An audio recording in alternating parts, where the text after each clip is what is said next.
Your favorite crab meat pizza is here, Mom. Eat as much as you want. My daughter-in-law sets the plate in front of me, acting unusually kind. I'm not stupid enough to not question this sudden change. I suspect my eldest child and his wife are trying to set me up using food. I think they are really mean people who would go so far as to try to trick me. It's clear that something is off with this fancy pizza. After all, they've been hostile and have pulled various stunts on me before. Their sudden niceness is actually suspicious. It would be foolish not to think they're up to something. I don't want to be looked down upon. I can protect myself too, and turn the tables on them if needed. My name is Mary, a housewife in my 60s. I live alone since my husband passed away. Years ago when he died, my eldest child and their wife offered for me to move in with them. They were newlyweds then, and I wanted them to enjoy that special time, so I declined. Still, they said they were worried and moved into a house near mine. They are still newly married and want to enjoy their time together. I was truly grateful for their thoughtfulness. They visited often, even when I told them they didn't have to. I also told them it's okay if you don't come that often. I decided to indulge my eldest child when they said, "I'm worried about you, Mom." My daughter-in-law, too, would come over when my eldest was busy, saying, "I want to get along with you." I was proud of my child for finding such a good wife. But at that time, I was clueless. I didn't know why they were being so kind to me or what they were really thinking. Looking back, I get annoyed at my own naivety. Kindness without strings attached isn't something you get easily. I was swayed by their sweet words. However, I eventually found out their true intentions. One day, they visited and ended up staying the night since they had no plans for the next day. I didn't want to intrude on their time as a couple, so I suggested they could go home since it was close by. But my daughter-in-law insisted. We want to deepen our relationship, so we'd like to stay. So I let them. I offered them the guest room. My late husband built this house, and it's too big for just me, with many unused rooms. The room was a bit dusty, but my daughter-in-law helped clean it up. She's good at housework and has been helpful since they got married, so I had a good impression of her. In the middle of the night, I woke up thirsty and went to the kitchen. On the way, I noticed the living room light was on. Curious, I peeked in and saw them sitting on the sofa talking. I couldn't help but eavesdrop. Then, I heard a conversation between the eldest child and his wife. I'm exhausted. That old lady works us too hard, don't you think? Just hang in there a bit longer. Once Mom gives us the inheritance, we're done. If her husband wasn't a company CEO, we wouldn't have to do all this. It's funny how easily she's fooled just because we're nice to her. Mom's always been emotionally vulnerable. She'll probably give us the inheritance. I couldn't believe what I was hearing. If this was true, their kindness was a lie, aimed at taking my late husband's inheritance. Was all their previous kindness fake? Everything you said to me, we're family, so we want to support each other, and all the words you've said to me so far? Why were they so obsessed with the inheritance?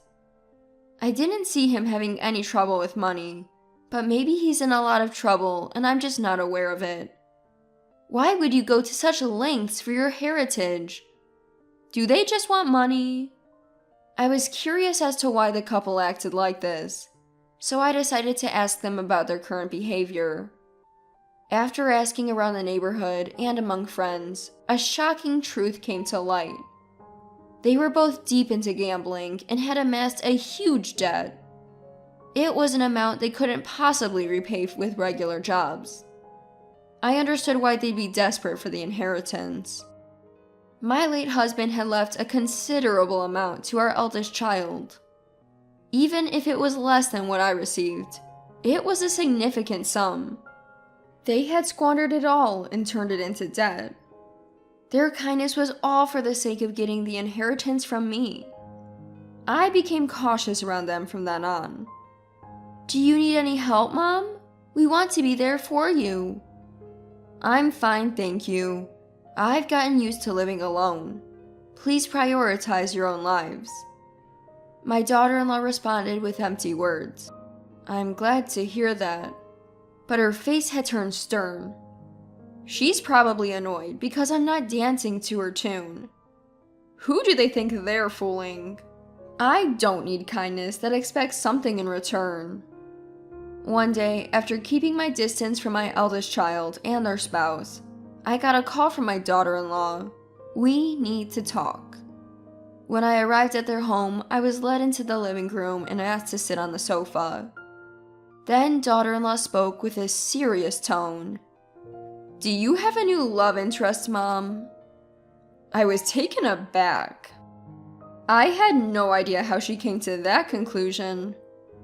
Seizing the moment, daughter-in-law began to speculate. You've been distant lately. It made me suspicious. But you're colder than I thought, Mom. You forget about Dad, who worked so hard for you, and you just want to be happy yourself.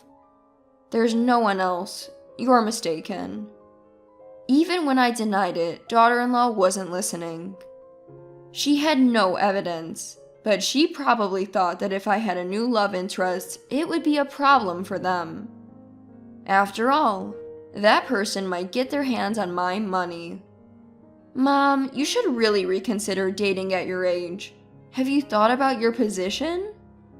Why would you say something so cruel? I don't mean to be cruel, I'm just worried about you, Mom. What if this person is deceiving you? You'd be the one getting hurt. And I can't stand that. I saw right through her. She was just trying to protect her inheritance. But daughter-in-law, wanting to play the caring daughter-in-law, never showed her true colors. That's fine for now. The true nature of the eldest child couple must be seen at the right time. I'll see their true selves when the time is right. And that time came sooner than expected. Happy birthday, Mom. This is just a small thing. My eldest child handed me a bag from a fancy pizza place. Inside were various pizzas, including my favorite, loaded with crab meat. Thank you. Let me just plate these up. No, you're the star today, Mom. Sit down. I'll do it. Saying that, daughter-in-law took the bag and disappeared into the kitchen. My eldest child followed her to help. They might be pretending to celebrate my birthday, but I knew something was up. What could it be? As I pondered, they returned with plates. In front of me was a plate loaded with crab meat pizza. Here's your favorite crab meat pizza, Mom. Eat up. My eldest child nodded in agreement. To anyone else, it would look like a happy birthday celebration. But I knew better. There must be something on this plate. I'm not that naive. It was despised. It would be strange not to question their overly kind behavior. With my husband gone, I have to protect myself. I'll never trust them. They'll regret making a fool out of me. Regret it deeply. Well, it does look delicious, but my taste has changed recently. I prefer the foie gras on your plate. Saying that, I reached for my eldest child's plate. I had always said I didn't like foie gras, so their plate had more of it. Wait, Mom! My eldest child tried to stop me. I tilted my head and feigned confusion. Is it a problem? You used to love crab meat too, right? Well, my taste changed too. I've started to like foie gras. Is that so? Then let's not be biased and share both. At my words, my eldest child's face turned pale in an instant. The crab meat pizza, which I had always said I loved, was only on my plate. Clearly, they had planned to set me up by tampering with my favorite pizza. My eldest child's reluctance to eat it was proof enough. But it looks so delicious. Why don't you try a piece? Saying that, I grabbed a slice of the crab meat pizza and brought it to my eldest child's mouth. With no way out, they took a bite as if bracing for impact. Daughter-in-law looked at my eldest child with concern. That's how pale their face had turned. "Oh, you look a bit green. Maybe it didn't taste good?" "Mom, considering how my husband is feeling, maybe the pizza isn't good." "I'm sorry, but let's call it a day, and I'll prepare something new." Daughter-in-law sounded panicked. She must have thought it was impossible to continue the meal. "But your son doesn't look well. Stay the night. It's not safe for you to go home." "No, we'll leave." "Don't be shy. You've been so good to me." Daughter-in-law tried to make excuses, saying, "But," and, "well." It was clear she wanted to leave. I've always thought that for a couple trying to deceive people, they're terrible liars. They panic when something unexpected happens. As I watched my eldest child, something strange began to happen after a few minutes. With a loud thud, they collapsed. I approached and found them snoring. It was clear they had been drugged with a sleeping pill. "Oh, fell asleep, did you? Must have been tired."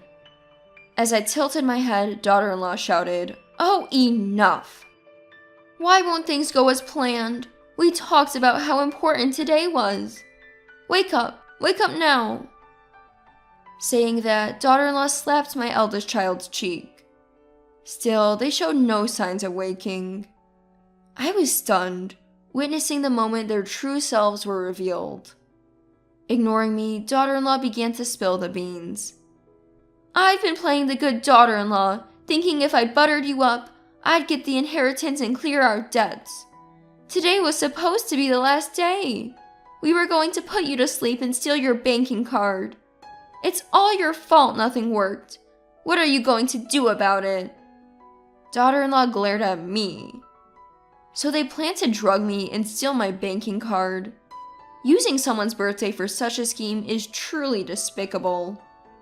I'm not as terrible as they are, so I decided to come clean. Actually, I knew all along you were being nice to me for the money. That's why I kept my distance and didn't eat the pizza you offered. I'm not as foolish as you two." At my words, daughter-in-law looked shocked. Apparently, she genuinely believed I was in the dark about their plans. How underestimated I feel. What kind of fool did they take me for? Sorry to burst your bubble, but I'm not as dense as you two. I've always found your sudden kindness suspicious. I even overheard you talking about the inheritance when I stayed over. You two are really foolish, discussing your plans in your target's home. Don't call us fools. We've been trying our best. Is your best effort the reason you're in so much debt? If so, you two are really pitiful. You know about the debt too? How much do you know? Clearly, she hadn't expected me to know about the debt. The word debt made daughter-in-law visibly anxious. I did some digging, found out you two are drowning in debt because of your gambling habits. I was shocked when I found out. You've managed to accumulate quite a debt. At my words, daughter-in-law's face turned increasingly pale. She must have realized there was no way out. Mom, I'm really sorry. Please forgive us. We can't make it without money. Please lend us some. We'll pay you back. Saying this, daughter-in-law deeply apologized on the spot. Her demeanor had lost its previous confidence, clearly showing she was at her limit. Even in this situation, she was still asking for money. I was shocked to realize that, to her, I was just a convenient source of financial support. Sorry, but I won't give you a single cent. I have no money to give to people like you. Don't say that. There's the inheritance from your late husband, right? You have money. Please help us. No, I can't trust people like you to pay me back. Take responsibility for your own actions. Daughter-in-law looked downcast at my words, but she seemed to understand my resolve and didn't ask for money again. After that, my interactions with my eldest son and daughter-in-law dwindled. They stopped coming to my house and barely even contacted me. When those days arrived, contrary to my expectations, I didn't feel lonely. Rather, I felt refreshed, freed from people trying to deceive me. Later, my eldest child and daughter-in-law moved away.